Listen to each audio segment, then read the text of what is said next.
Bismillahirrahmanirrahim. Assalamualaikum warahmatullahi wabarakatuh. Alhamdulillahi rabbil alamin. Wa bihi nasta'in ala umuri dunya waddin. Wassalatu wassalam ala ashrafil anbiya wal mursalin, Nabiyyina Muhammadin wa ala alihi wa ashabihi wa man ittaba'ahu bi ihsanin ila yaumiddin. Asyhadu an la ilaha illallah wahdahu la syarikalah wa asyhadu anna Muhammadan abduhu wa rasuluh la nabiyya ba'dah, amma ba'd. Hadirin yang dimuliakan oleh Allah, alhamdulillah kembali dengan nikmat dan karunia dari Allah kita dimudahkan berada di tempat yang mulia ini, di mana akan kita lanjutkan insyaallah taala pelajaran kita mempelajari kitab Subulus Salam min Sahih Sirati Khairil Anam, suatu kitab yang menjelaskan tentang perjalanan Nabi yang mulia alaihi salatu wassalam berdasarkan keterangan yang sahih di dalam perjuangan dan juga keberagamaan beliau, untuk kita ambil teladan dan pelajaran apa yang Rasulullah SAW contohkan kepada kita sekalian. Pembahasan kita terakhir sampai pada beberapa keterangan yang menggambarkan perjuangan para sahabat dalam hijrah mereka, yang ternyata hijrah dari kota Mekkah ke kota Madinah bukan suatu migrasi perpindahan tanpa rintangan. Ternyata di dalamnya juga banyak pengorbanan dan perjuangan. Sampai ada di antara mereka yang harus berpisah dengan keluarganya, dengan istrinya, dengan suaminya, dengan anaknya, untuk hijrah kepada Allah dan Rasulnya ini, karena dihalangi oleh orang-orang musyrikin ketika itu. Ada di antara mereka yang akhirnya harus berpisah dengan harta yang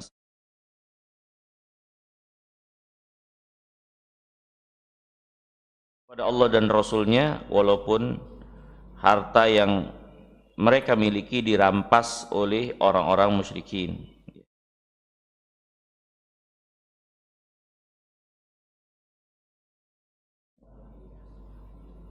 Mudah dan juga tanpa rintangan. Tapi para sahabat radhiyallahu taala anhum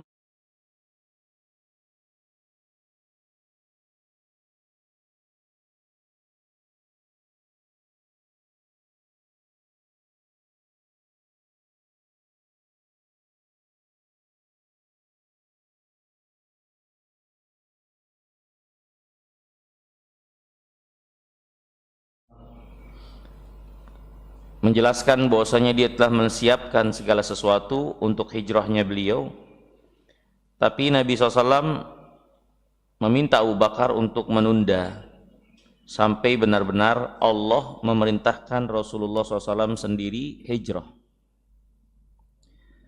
Dan akhirnya Abu Bakar pun menunda dan membereskan perbekalannya, terus merawat kendaraan yang akan menjadi tunggangan, sampai kurang lebih 4 bulan setelah itu, setelah banyak para sahabat telah hijrah, barulah Nabi SAW bersiap hijrah bersama Abu Bakar radhiyallahu taala anhum. Hadirin yang dimuliakan Allah, tentunya di masa hijrahnya para sahabat sampai hijrahnya Rasulullah SAW, kota Mekah ya mulai ditinggalkan. Tentunya ini mempengaruhi dan memberikan reaksi dari orang-orang musyrikin Mekah. Ya. Ketika kota Mekah banyak ditinggalkan oleh penduduknya, terutama kaum muslimin yang hijrah ke kota Madinah, orang musyrikin menyadari telah terjadi pengurangan penduduk di kota Mekah. Mereka pun tentunya mencari-cari tahu tentang hal tersebut, dan mereka nampak menyadari akan kepergian kaum muslimin meninggalkan kota Mekah. Hingga akhirnya mereka pun melakukan satu rencana, karena melihat Rasulullah SAW belum pergi berangkat hijrah. Mereka pun berkumpul merencanakan suatu rencana di tempat yang namanya Darun Nadwah. Ya. Mereka merencanakan untuk melakukan percobaan pembunuhan kepada Nabi kita yang mulia Muhammad sallallahu alaihi wasallam. Maka di musyawarah di Darun Nadwah ini, para pembesar Quraisy masing-masing mengungkapkan ide mereka bagaimana menghentikan Muhammad, menahan beliau sampai menghilangkan beliau. Sebagian mereka berpendapat bahwasanya Muhammad ini diikat saja, diikat, dipenjara, dipasung, ya, hanya dikasih makan dan dibiarkan terus seperti itu sampai mati. Ada lagi yang mengatakan Muhammad itu diasingkan dari kota Mekah, ya, diasingkan dari kota Mekah, ya, di tempat di mana tidak ada yang mengenalnya, dan beberapa ide-ide yang lainnya, ya. Tentu mereka juga masih memikirkan kalau hal-hal tersebut mereka lakukan, mereka tentu akan menghadapi suku Nabi yang mulia alaihi wasallam, Bani Hashim, dari suku Quraisy, ya, yang pastinya tidak akan berdiam ketika ada salah satu anggota dari suku mereka dizolimi. Mereka pasti akan membela dalam rangka kefanatikan kesukuan. Akhirnya Abu Jahal mengungkapkan satu ide, ya, untuk mengumpulkan pemuda terbaik dari suku-suku yang ada, dan mereka semua bergabung secara bersama dengan satu pukulan mengeroyok Nabi yang mulia alaihi wasallam, ya, untuk menghilangkan nyawa beliau. Sehingga orang-orang Bani Hashim itu dengan seperti ini mereka tidak mampu untuk menuntut darah, sehingga mereka tinggal dikasih ganti rugi nyawa anggota suku mereka yang dihilangkan. Kalau mereka menuntut darah dengan darah, maka mereka harus menghadapi semua qabilah suku yang ada di kota Mekah, dan mereka nggak akan sanggup untuk melakukannya. Ya, akhirnya cukup bagi mereka dibayarkan diat nyawa suku mereka yang telah dihilangkan, yaitu Nabi Muhammad alaihi salatu wasallam. Ini ide dari Abu Jahal, ya, dikumpulkan pemuda-pemuda dari masing-masing suku untuk membunuh Nabi SAW secara bersamaan, ya. Maka orang-orang kufar Mekah menyetujui ide ini. Nampak ide ini adalah ide yang cemerlang, ya.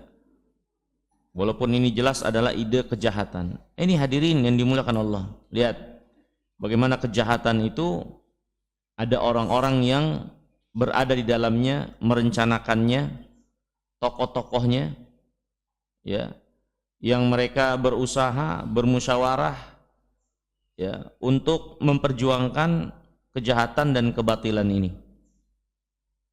Maka inilah kehidupan. Inilah kehidupan. Perhelatan antara hak dengan batil. Maka orang-orang yang berpihak pada kebenaran, kepada Islam, kepada Allah dan Rasulnya, ya, hendaknya memiliki kesiapan diri, memiliki kesiapan semangat untuk terus memperjuangkan agama ini. Karena kebatilan pun ada orang-orang yang memperjuangkannya, ya. Kemudian hadirin yang dirahmati dan dimuliakan Allah, terkait rencana jahat ini Allah abadikan di dalam Al-Quran kabar tentangnya dalam surah Al-Anfal ayat 30. Allah berfirman, wa idh yamkuru bikal ladzina kafaru liyuthbituk aw yaqtuluk aw yukhrijuk. Ingatlah ketika orang-orang kafir itu merencanakan makar, rencana jahat untuk menangkapmu, untuk membunuhmu, atau ingin mengusirmu. Ya. Ini Allah SWT jelaskan apa yang ada dilakukan oleh orang-orang musyrikin Mekah. Suatu makar, rencana jahat yang ingin mereka tuju kepada Nabi yang mulia alaihi salatu wassalam. Dan Allah berfirman, wa yamkurun wa yamkurullah wallahu khairul makirin. Mereka merencanakan rencana jahat, Allah SWT membalikkan rencana jahat itu, membalikkan dengan kegagalan bagi mereka dan kerugian bagi mereka. Allah membalikkan rencana jahat yang mereka pikir menguntungkan mereka, padahal sejatinya itu adalah kebinasaan buat mereka. Allah balikkan rencana jahat mereka. Ini hadirin yang dimuliakan Allah. Ya. Begitulah apa yang Allah akan perlakukan. Sunnatullah bagi orang-orang yang berbuat makar, rencana jahat. Bahwasanya rencana jahat untuk mencelakai orang lain, membahayakan orang lain, memudaratkan orang lain, apalagi untuk membahayakan, memudaratkan, menimpakan kejelekan kepada Islam dan kaum muslimin. Maka mereka tidak akan selamat dari tipu daya yang Allah Subhanahu wa taala akan timpakan kepada mereka. Allah akan balikkan rencana jahat mereka menjadi kerugian dan kecelakaan bagi mereka. Allah berfirman, wala yahiqu makras sayyi illa bi ahlih. Tidak akan kembali rencana jahat itu kecuali kepada yang merencanakannya. Yang merencanakannya dialah yang akan mendapatkan kerugian, kehancuran dengan rencana jahat yang dilakukan. Ini sunnatullah. Ini sunnatullah. Ya. Maka ini pelajaran kepada kita sekalian untuk memiliki rasa takut, untuk tidak merencanakan rencana jahat kepada siapapun dari manusia, apalagi kaum muslimin, apalagi untuk Islam, ya, agama Allah ini kita merencanakan rencana kejahatan, naudzubillah. Karena itu dipastikan akan kembali rencana jahat itu, keburukannya, kerugiannya kepada pelakunya. Ya. Orang musyrikin Mekah, lihat bagaimana mereka merencanakan rencana jahat kepada Nabi SAW. Allah membalikan rencana jahat mereka. Apa yang terjadi? Mereka mengalami kegagalan. Sia-sia apa yang mereka usahakan. Yang akhirnya itu menjadi sebab kebinasaan mereka. Dengan mereka melakukan kedurhakaan seperti itu kepada Nabi Allah SWT, maka lihat orang-orang yang merencanakan rencana jahat itu, seperti Abu Jahal, seperti Abu Lahab. Ya, Abu Lahab jelas di dalam Al-Quran Allah Subhanahu wa taala tegaskan dia menjadi penghuni neraka jahanam.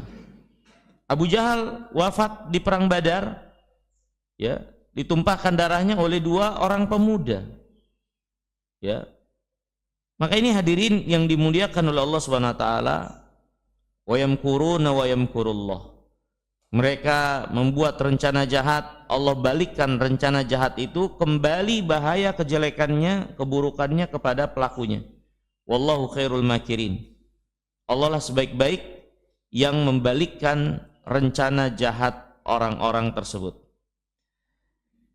Ini hadirin yang dimuliakan Allah. Walhal orang-orang musyrikin Mekah sepakat melakukan rencana pembunuhan kepada Nabi SAW dengan metode cara seperti itu.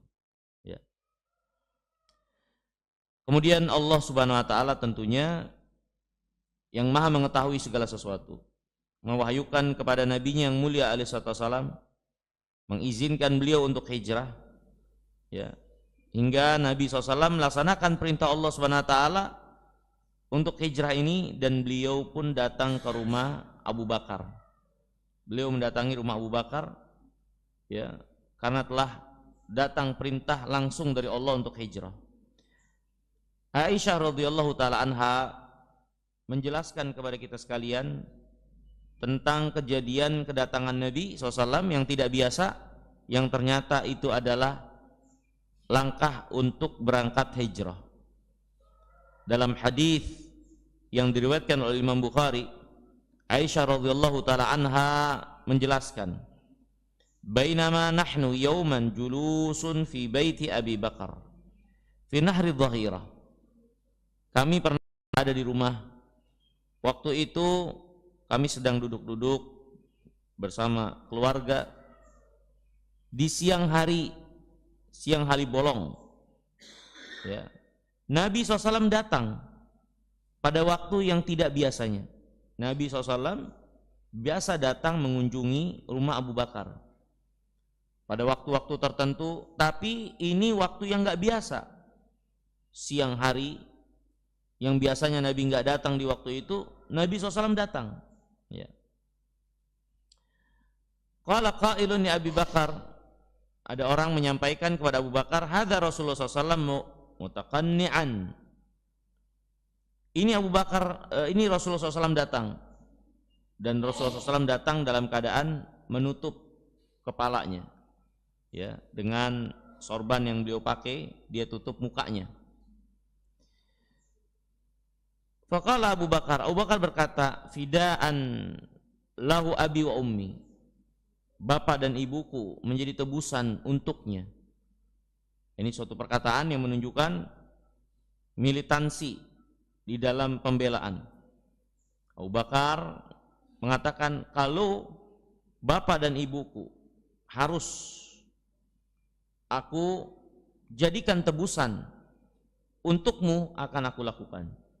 Yang menunjukkan bapak dan ibu memiliki tingkatan yang tinggi untuk kita muliakan, untuk jadi satu kemuliaan pada diri seorang anak. Tapi nggak ada yang boleh lebih tinggi dari Rasulullah SAW, walaupun itu adalah orang tua kita sendiri. Ya. Rasulullah SAW harus lebih kita cintai, bahkan dari kecintaan kita kepada orang tua kita sendiri, bahkan kepada diri kita sendiri.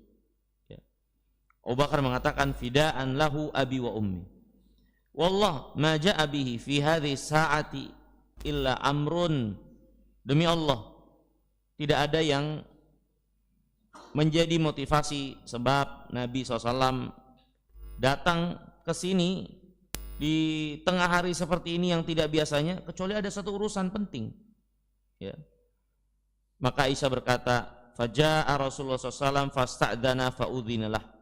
Nabi SAW pun datang, minta izin masuk, diizinkan untuk beliau. Fadaqala faqala Nabi SAW li Abi Bakar, akhrij man indak.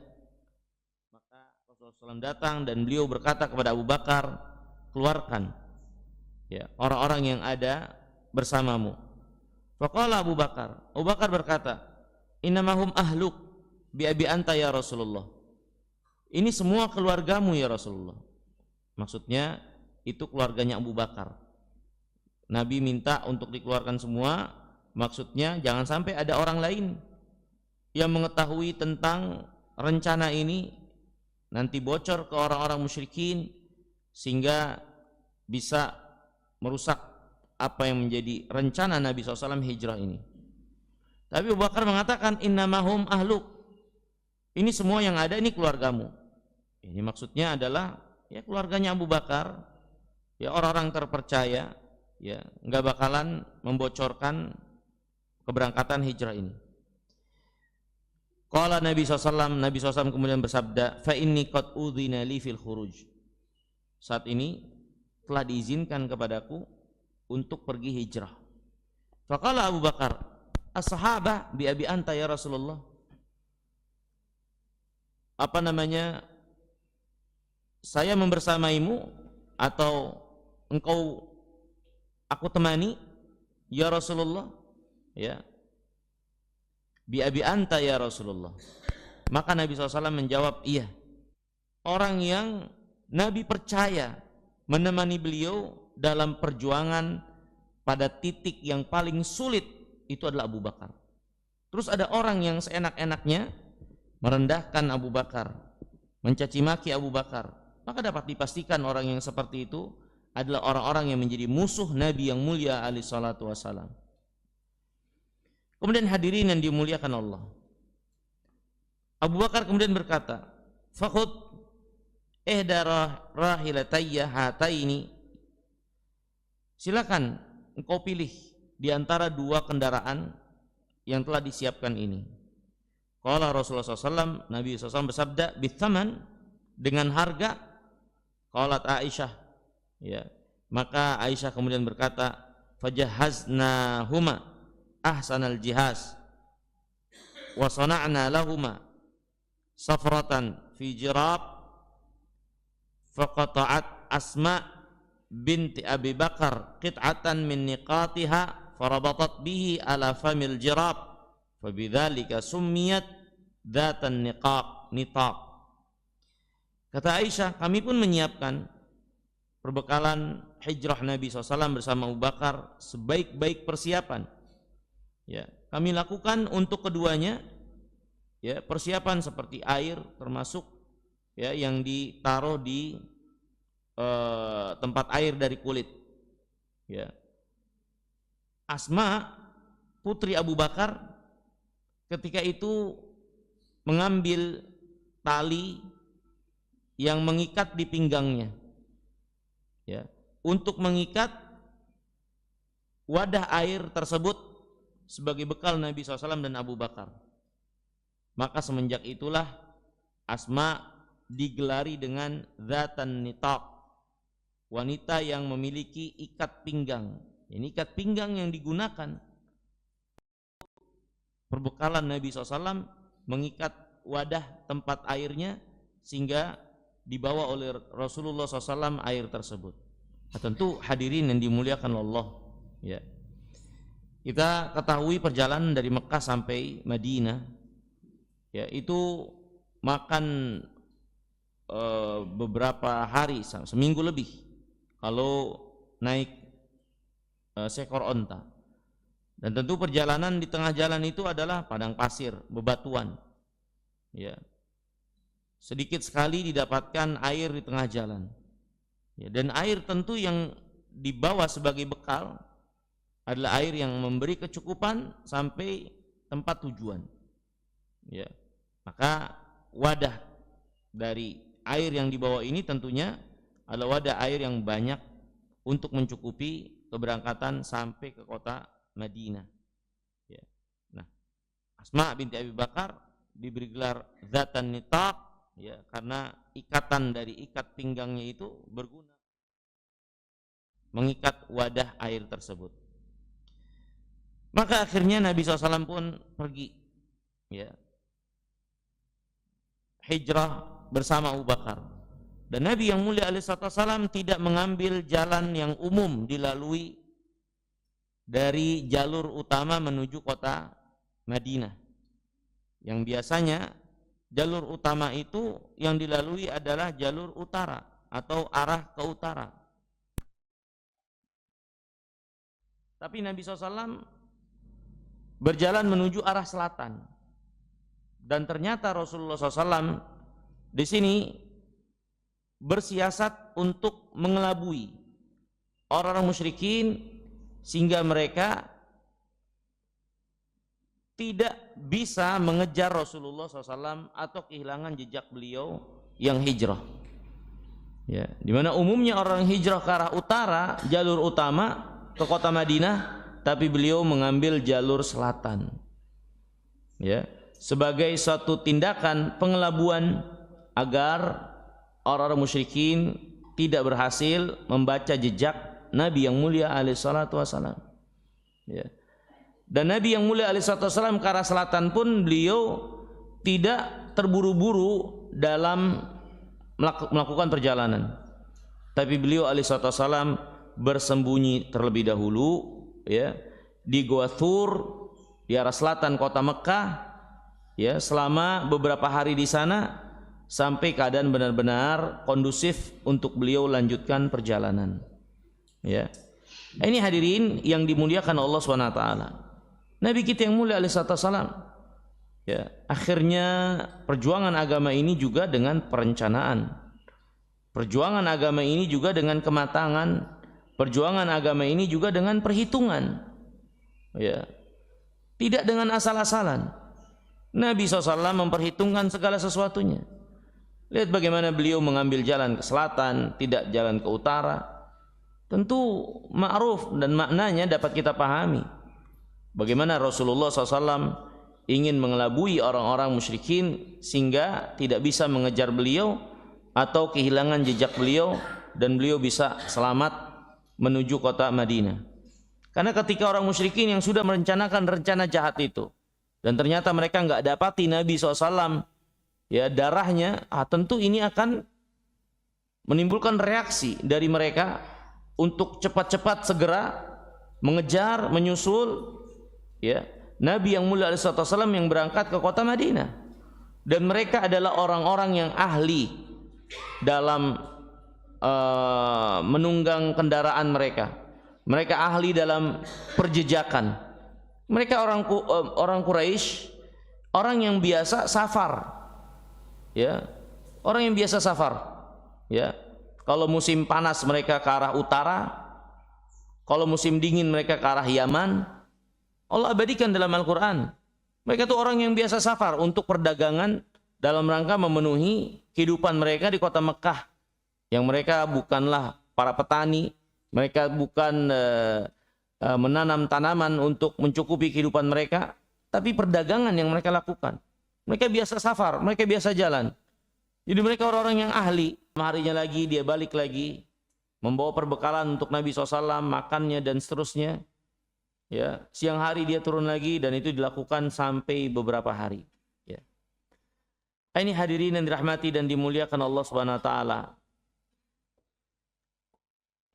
Sampai akhirnya Nabi yang mulia alaihissalam di tempat tersebut, ya, kurang lebih 3 hari, ya, kurang lebih 3 hari. Ya.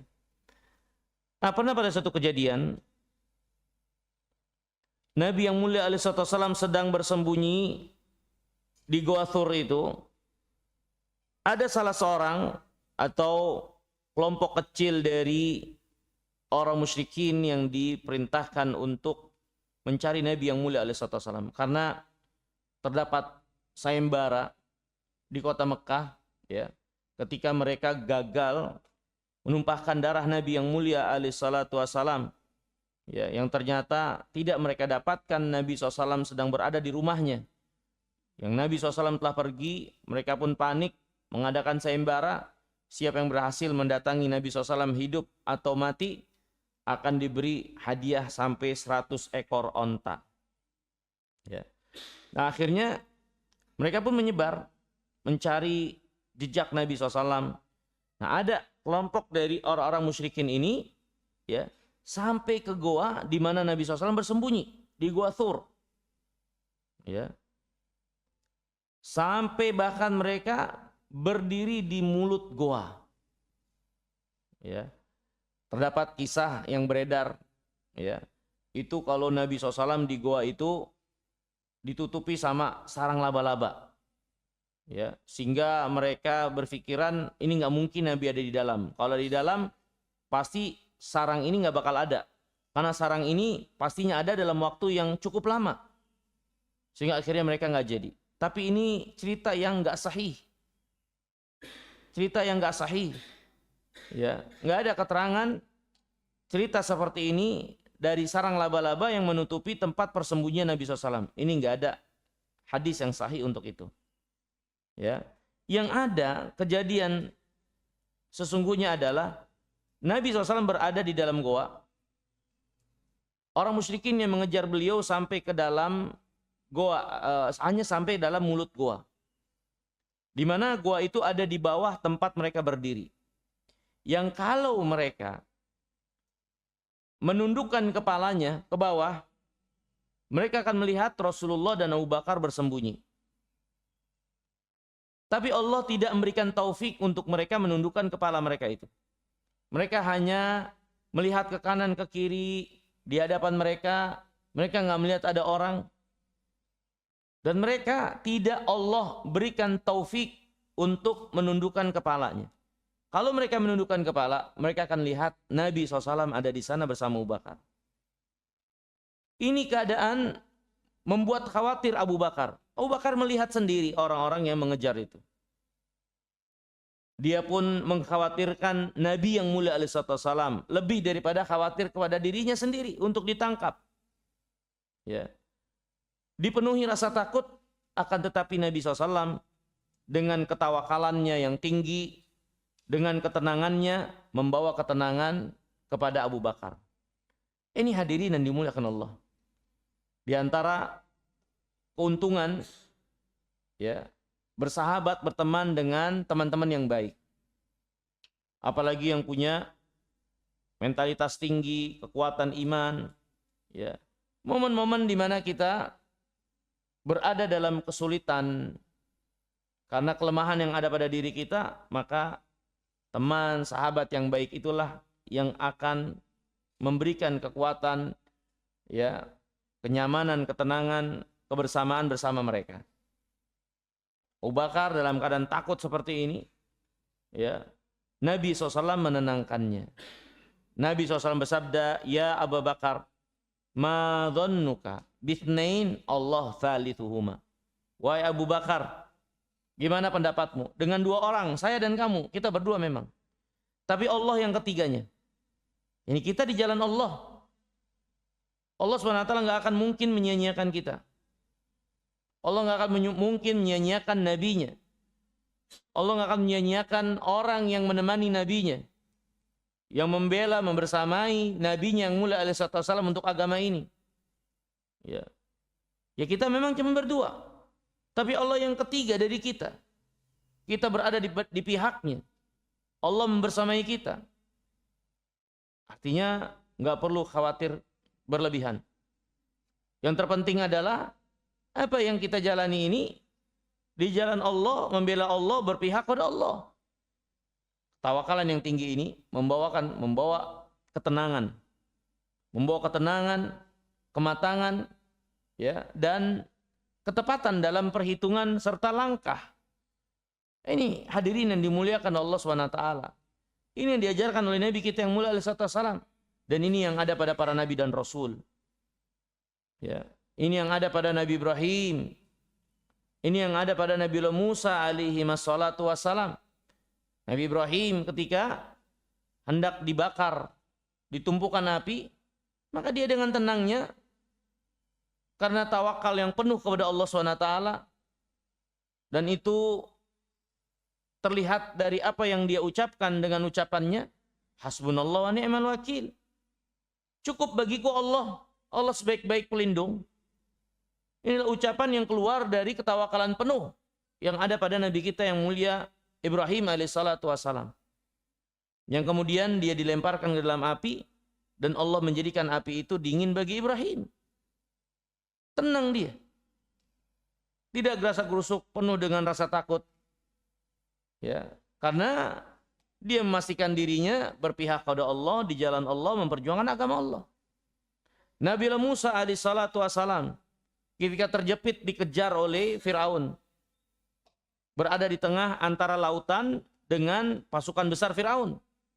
Orang-orang yang bersama Nabi Musa sudah ketakutan, bahwasanya mereka pastinya sudah terdesak, terkepung, dan akan tertangkap. Ya, maka Nabi Musa mengatakan, "Inna ma'iya Rabbi sayahdin."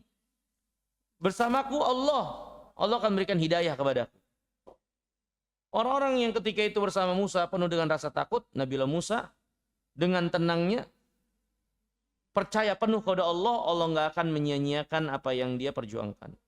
Allah wahyukan kepada Nabi Musa, ya, untuk berjalan ke tengah lautan yang laut itu terbelah, membuka jalan bagi Nabi Musa, tapi ketika dilewati oleh Firaun, laut itu kembali menutup dan menenggelamkan Firaun dan bala tentaranya. Nabi Musa selamat, Firaun tenggelam di tengah lautan. Yang menjadi pelajaran buat kita sekalian, Nabi Musa penuh dengan ketawakalan. Keadaan yang paling terjepit sekalipun dia hadapi dengan penuh ketenangan dan pikiran yang dingin untuk tidak melakukan tindakan-tindakan tanpa perhitungan. Nah, ini hadirin yang dimuliakan Allah. Kunci dari itu semua adalah tawakal. Berserah kepada Allah dan percaya penuh kepada Allah. Yang terpenting untuk dipastikan oleh seorang hamba, apa yang dia lakukan itu benar. Apa yang dilakukan yang dicintai oleh Allah. Apa yang dilakukan itu adalah sesuai dengan syariat Allah yang dicontohkan oleh Rasulullah SAW. Itu yang penting. Ya. Jangan pernah khawatir akan disia-siakan ketika seorang itu berpihak dan berada pada apa yang Allah cintai dan ridhai.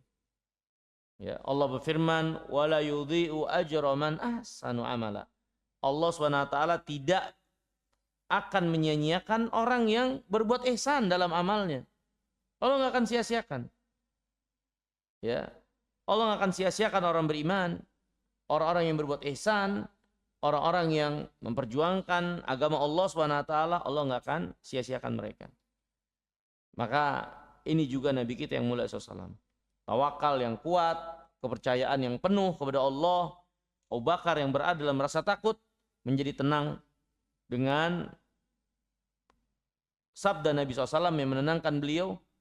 Mal dhannuka bithnain Allahu thalithuhuma. Gimana pendapatmu tentang dua orang, Allah yang ketiganya.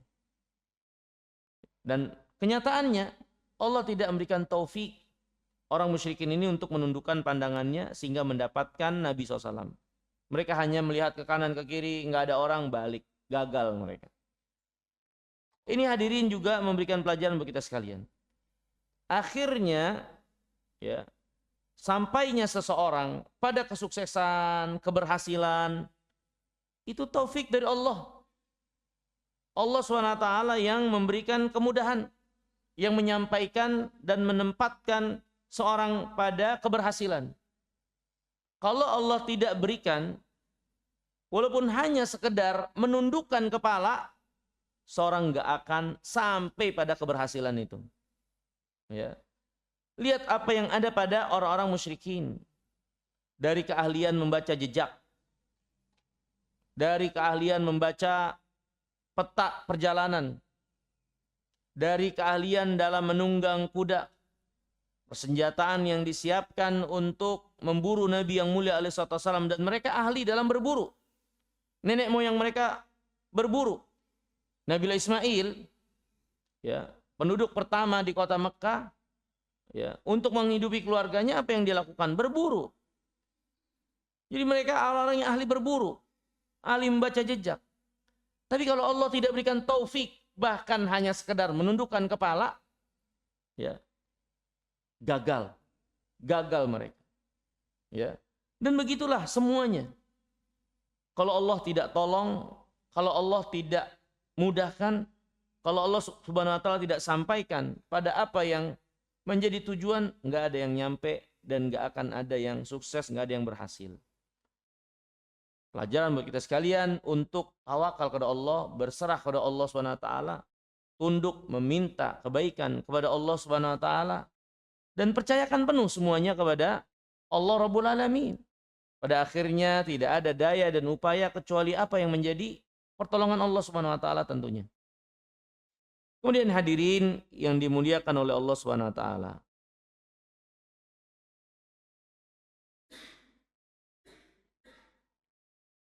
Selanjutnya Nabi yang mulia alaihi salatu wassalam, ya, setelah selamat dari kejaran orang-orang musyrikin, beliau keluar dari persembunyian di Goa Thur itu sesuai dengan perjanjian yang beliau janjikan, ya, kepada orang yang menjadi pemandu beliau untuk mengantarkannya ke kota Mekah. Ya. Nabi SAW keluar, ya, orang musyrikin gagal, ya, Nabi keluar dan menuju tempat dan waktu yang beliau sudah mengikat janji sama orang yang membawa perbekalan beliau itu yang akan mengantarkan ke kota Mekah, kota Madinah. Kemudian akhirnya Nabi SAW pun berjalan, tidak melewati jalan biasanya. Beliau melewati pesisir pantai. Ya, diarahkan sama pemandunya ke pesisir pantai. Tapi ternyata ya, Nabi SAW berjalan ke pesisir pantai, ada juga dari orang musyrikin yang melihat.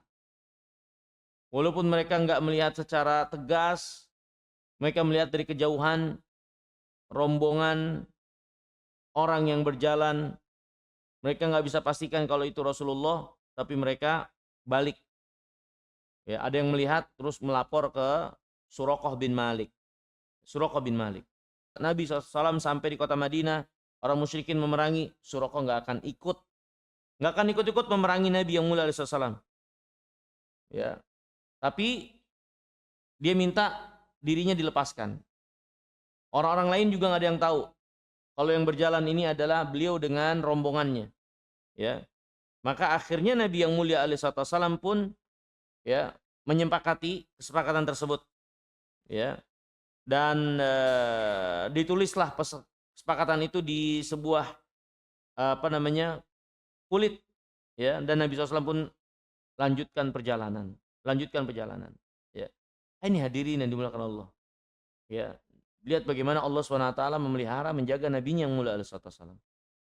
Ya, Suraqah berulang-ulang berusaha melakukan percobaan pembunuhan, melesatkan anak panahnya, tapi hewan yang dia tunggangi tersungkur. Dan itu tidak terjadi sekali, tapi berulang-ulang. Sampai akhirnya Nabi SAW yang dapatin beliau. Ya. Kemudian hadirin yang dirahmati dan dimuliakan Allah, ya, kabar tentang Rasulullah SAW ke kota Madinah ini menyebar, termasuk pada orang-orang yang ada di kota Madinah dari kaum muslimin, entah itu muhajirin yang sudah hijrah atau orang Ansor yang menjadi penduduk kota asli Madinah yang sudah masuk Islam. Mereka pun dengan penuh antusias, ya, menunggu kedatangan Rasulullah SAW ke kota Madinah. Ya, mereka berulang-ulang menunggu di penghujung kota, menanti kedatangan Nabi SAW. Sekiranya beliau datang, tapi beliau tidak kunjung datang. Karena tentunya terjadi keterlambatan, karena Rasulullah SAW menginap dulu di Gua Thur, bersembunyi dulu di Gua Thur. Terjadi keterlambatan karena Nabi SAW mengambil jalan yang tidak biasa dari jalur utama, maka tentunya memakan waktu lebih lama. Ya. Dan mereka setiap hari melakukan seperti itu. Udah siang hari, dari pagi mereka nunggu ada nggak yang datang nih dari rombongan Nabi SAW. Oh nggak ada, siang udah panas, mereka balik pulang. Sampai begitu beberapa kali mereka lakukan, hingga akhirnya Nabi SAW datang dalam keadaan orang-orang yang nunggu itu udah pulang. Dan yang pertama kali melihat Nabi yang mulia alaihissalam adalah seorang Yahudi. Yang nampak orang Yahudi ini juga punya ketertarikan dengan Nabi SAW dan kedatangan beliau. Karena orang Yahudi itu mereka punya ilmu tentang Rasulullah. Mereka tahu Muhammad itu utusan Allah. Tentu mereka penasaran, seperti apa Muhammad? Bagaimana Muhammad? Mereka ingin mencocokkan dengan apa yang mereka miliki ilmunya tentang Muhammad. Tapi akhirnya banyak mereka nggak beriman juga kepada Muhammad. Ya. Nah, orang Yahudi, mereka ada satu orang Yahudi yang pertama kali melihat Nabi SAW dan dia mengeraskan suaranya dengan mengatakan, ya ma'syaral Arab, hadza jaddukumul ladzina tantadhirun. Wahai orang Arab, inilah orang yang mulia yang kalian selama ini tunggu. Maka orang-orang pun mendengar seruan ini, pengumuman Nabi SAW datang. Wah, mereka dengan antusiasnya keluar dari rumah mereka, ya, datang menyambut, menemui Nabi yang mulia salawatullah wassalamuhu alaihi. Ya, dan Nabi yang mulia alaihi wasallam pertama kali, ya, ketika masuk kota Madinah, beliau menetap di kabilah Bani Amr ibn Auf, ya, yang di situ nanti dibangun Masjid Quba. Ya, Masjid Quba ke tengah kota, Masjid Nabawi ya kurang lebih 5 kilometeran. sampai 10 km. Ya. Dan itu termasuk hitungannya penghujung kota.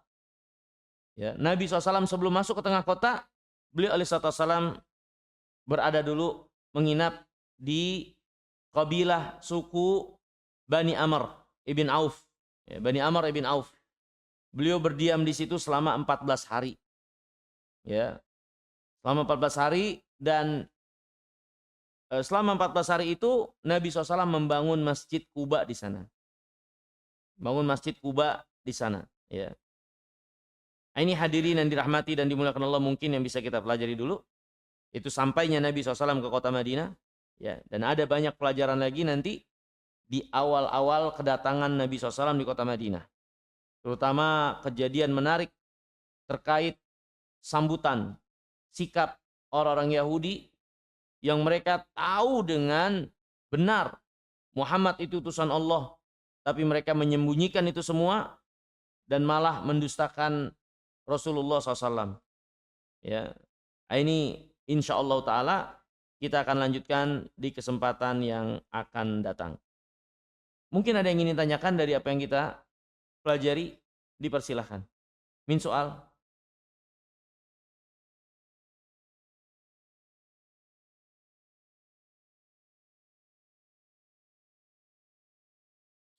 Nggak ada? Baik, kalau nggak ada, saya kira kita cukupkan dulu sampai di sini. Insya Allah Ta'ala di kesempatan yang akan datang kita akan lanjutkan lagi sampai pada keterangan itu tibanya Rasulullah SAW di kota Madinah, ya, dan apa yang mengawali, ya, petunjuk Nabi SAW di awal pertama kali di kota Madinah. Ini penting juga untuk kita jadikan pelajaran. Ketika Nabi SAW membangun peradaban Islam, mulai membangun kaum muslimin, ya, di tempat yang mereka memiliki keamanan atau Allah berikan keamanan, apa yang pertama kali Nabi bangun? Yang itu tentu jadi pelajaran. Bahwasanya itu adalah perkara yang sangat penting yang menjadi pondasi dasar untuk kebaikan peradaban, perjalanan, kemajuan kaum muslimin. Karena itu yang pertama kali mendasari dan yang dilakukan oleh Nabi yang mulia alaihi salatu wassalam. Ya, insyaallah taala di kesempatan yang akan datang, ya, mungkin ini yang bisa kita pelajari di kesempatan kali ini. Kurang lebihnya saya mohon maaf, ya, semoga yang sedikit ini bermanfaat. Aqulu qouli hadza wa astaghfirullah li wa lakum wa akhiru da'wana anil hamdulillahirabbil alamin. Wassalamualaikum warahmatullahi wabarakatuh.